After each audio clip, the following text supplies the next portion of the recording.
What's up, guys? It is I, RGT85. Happy Monday. Hope everyone had a great weekend. But of course, we have some video game news to talk about, and it's 4 in the morning on Monday morning. I can't sleep, of course, so why not talk about it now? We got a couple stories I want to cover today, so if this is your first time on the channel, be sure to hit that subscribe button. Be sure to like and share the video as well. We're on the road to 400,000 subscribers. But without any further ado, let's talk about what's going on in the world of video games. And we're going to start things off with a story that's heating up the internet, no pun intended, about the latest PlayStation 5 system revision. Now, you might remember a couple weeks ago on the channel, we talked about how the PlayStation 5 All Digital Edition was allegedly getting a new version of the system. Now, this system was a bit lighter than the current model that was currently on the marketplace, and some people said, you know, why is it going to be lighter? What's going on with that? Obviously, some of the internals have changed on this system. So now we know what these internals have actually changed, and there's some real good clickbait going on out there about this, and I just kind of want to share my thoughts on it because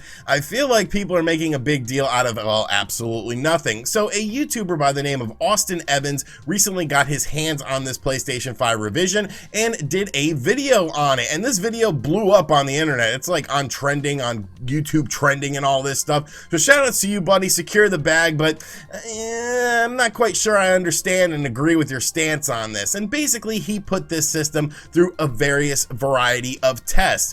He did some thermal testing on the system, and the new system for the lighter model was about 5 to 9 degrees hotter than the original model of the system. Now, this is really causing a big ruckus on the internet right now, and people are saying, well, this system's gonna overheat. Sony's cheaping out on this system, and yeah, to some extent they are sort of cheaping out on this system because, well, the cost of the system probably isn't very economical for them with the all-digital version of the system, which of course is a $400 system that, I mean, I don't understand why anyone would buy it in the first place. You're at the mercy of the PlayStation Store, hoping for sales on games and things like that. You can't play discs on it, you can't buy used games on it, but I digress. That is a video for another day. But this is really making its rounds on the internet because people are thinking like this is an Xbox 360 Red Ring of Death situation based on this heating stuff, and like it's really not. Now, the heatsink on the system is smaller than the heatsink that is available on the current PlayStation 5 All Digital Edition, and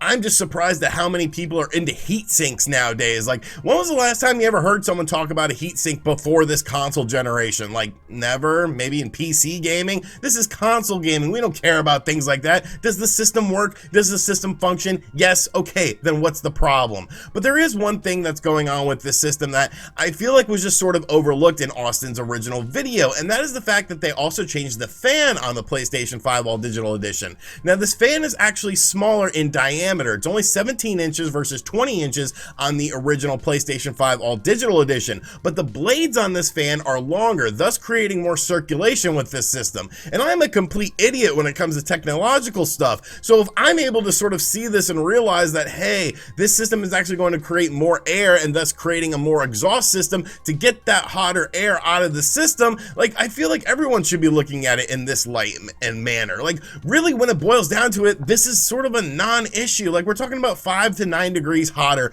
on the system. Okay, are you playing your PlayStation 5 for 30 hours straight to the point of where it could potentially overheat a little bit? Like, I highly doubt it. These systems are not made like that original Xbox 360 was, and I feel like a lot of people have sort of like post-traumatic syndrome from that system because, yeah, those first batches of Xbox 360s used to overheat all the time. I had like 3 of them. I worked at GameStop when the Xbox 360 launched. Do you know how many Red Ring of Death systems I had to deal with? But ever since then, which was, you know, 15 plus years ago, the PlayStation 3 didn't have these problems. The PlayStation 4 didn't have a problem with overheating. So why do we think all of a sudden that the PlayStation 5 is going to have a problem with overheating because they changed up a few things and made the system run a little bit hotter on the surface level, but once you factor in the fans as well, it's pretty much going to be a non-issue. Like, I get it. It makes for a great headline. I saw some of my colleagues making videos about this like the other day and over the course of the weekend saying, hey, PlayStation 5, major problem. It's like, I get the hustle, I get the grind, but at the end of the day, this is really a non-issue. And if a tech moron like myself can realize this, I feel like everyone should be able to realize this.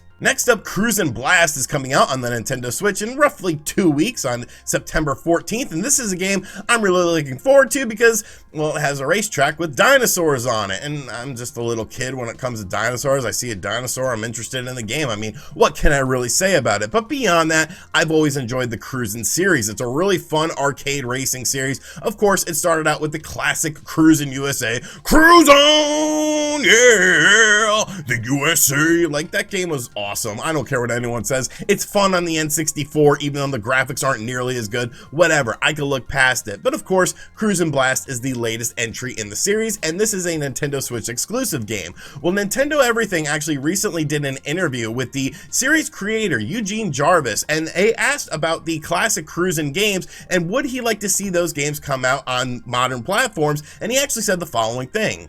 There's an old saying that in this disposable forever world, a game coder is only as good as your last line of code, or in the case of an artist, your last pixel. So who knows what might happen. One idea would be to do a Switch retrocade type thing and bring back the classic Cruisin Arcade Trilogy at full HD resolution, 60 frames per second on the Switch, 30 plus tracks, all 3 theme songs, Cruisin', Cruisin' the World, yeah yeah, Cruisin' Exotica, can you dig it, I can't wait. So this seems like something to me that you wouldn't really say just nilly-willy. Like, we're talking about specific things here. Like, we want HD arcade visuals on this. We want 60 frames per second. We want the trilogy of arcade racing games. And this is coming to us from the creator of the series. So I feel like there might be something a little bit more than this. Maybe they're looking to see how the sales of Cruisin Blast work out. And then if that game sells well, then they'll do the trilogy of original games on the Nintendo Switch. And I mean, that would absolutely kick ass. That's a day one buy for me, much like Cruisin Blast is already a day one buy for me. I have very fond memories of playing Cruisin USA and Cruisin Exotica. I remember we had a stand-up arcade cabinet at the community college I went to of Cruisin Exotica, and like I would try to get the high scores on it, and then like I'd come back the next day to look at the high scores, and like some dick would unplug the machine so that the high scores reset, and they used to piss me off so much. But yeah, Cruisin Trilogy could be coming to the Nintendo Switch according to the series developer and creator, and this is something that I think would be absolutely awesome. Would you care about this? Is this just my nostalgia speaking as an old man? Let me know in the comments down below. And finally, recently a Nintendo Switch game came out that I've had my eye on pretty much since it was announced, and that is a game called Baldo. Now, I haven't had a chance to pick up this game yet. It retails on the Nintendo Switch eShop for $24.99, and there's a physical edition coming of this game as well. But just like looking at the trailers of this game, it looks absolutely fantastic. I love the visual style of it. I think it looks absolutely beautiful. Of course, this is an action sort of RPG game, and I just really wanted to get lost in this world. So I've been looking forward to this game, but like I said, haven't had a chance to pick it up yet, but maybe it's a good thing I haven't had a chance to pick this game up, because it seems like there is a major problem going on with this game, and the developer isn't really doing much and saying much about it, and this is something that definitely needs to be brought to people's attention, because we're talking about a $25 game here. So over on Reddit, a post was made from a user talking about their experience with Baldo, and something that they ran into that is a huge, major game-breaking problem and makes the game pretty much unplayable at the state that it's currently in, and the developer actually responded to it. So we're going to go over this information together, and I'm going to share my thoughts on it.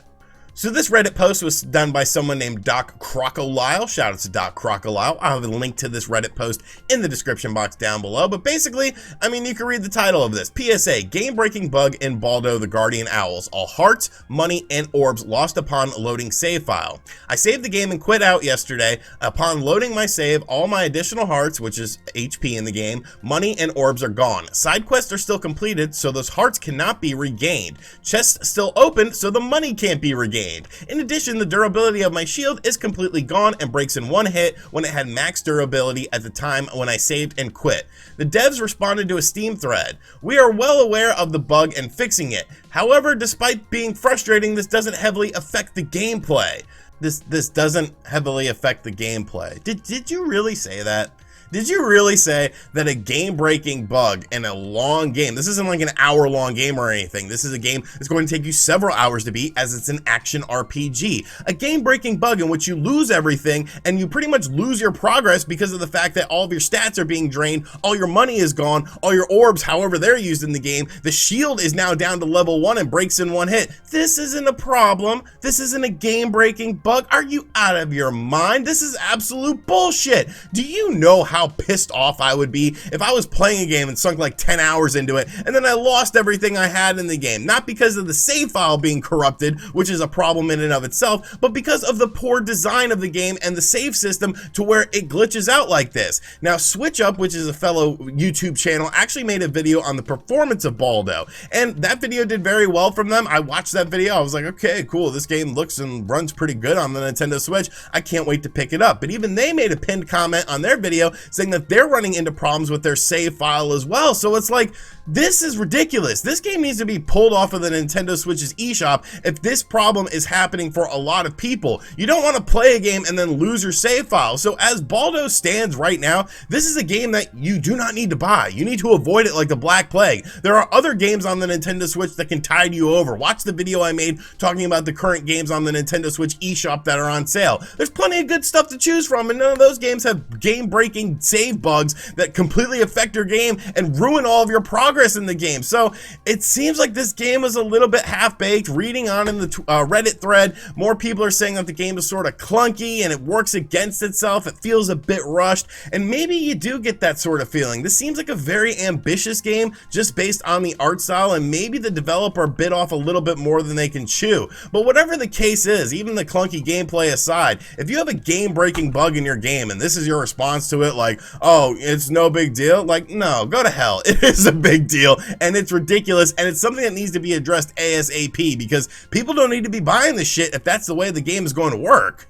Alrighty, so that is going to do it for today's video. I hope you guys enjoyed it. Be sure to let me know what you think of everything in the comments section down below. Is the new PlayStation 5 gonna catch on fire and burn your house down and burn you alive and your pets alive, or is this just a non-story and people are just clickbaiting it to make the money? Hey, I get the grind, but, you know, I'll call it out if I see it. What do you think about the Cruisin Trilogy potentially coming to the Nintendo Switch? Is that something you would enjoy? And finally, did you play Baldo? Are you running into these issues? If so, please sound off in the comments section down below. And as always, guys, thank you for checking out this video. If you checked out this video and enjoyed it, be sure to hit that subscribe button. Be sure to like and share it. Check out other videos on the channel. Don't leave the channel. Just keep watching stuff of me and my hideous face. And as always, I'll catch you guys on the next video. I'm gonna edit this and try to sleep. Later.